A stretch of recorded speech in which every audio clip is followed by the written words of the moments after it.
সংগ্রামী বন্ধুগণ, সভাপতির বক্তব্য রাখবেন ইসলামী আন্দোলন বাংলাদেশের সংগ্রামী কেন্দ্রীয় যুগ্ম মহাসচিব নগর উত্তরের সংগ্রামী সভাপতি জননেতা অধ্যক্ষ হাফেজ মাওলানা শেখ ফজলুল বারী মাসুদ। সম্মানিত ভাই বন্ধুগণ, আমি সংক্ষেপে একটি কথা বলতে চাই। এই জাতির দুর্ভাগ্য, এদেশের মানুষ রক্ত দিয়ে ৭১-এ স্বাধীনতা অর্জন করেছিল।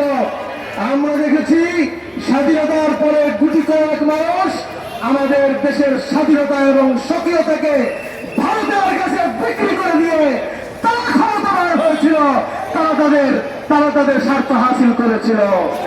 আবার দেখলাম জুলাই হলো, রক্ত দিল নেতা কর্মী দেশবাসী। এখান থেকে আমাদের আমির বলেছিলেন, এই বিশ্বাস তুই কেন গুলি করলি? এখানে সামনে দাঁড়িয়ে আমাদের নায়েব আমির সেদিন রক্ত বুলেটের সামনে তিনি মিছিল নিয়ে গিয়েছিলেন। আমরাও দেখলাম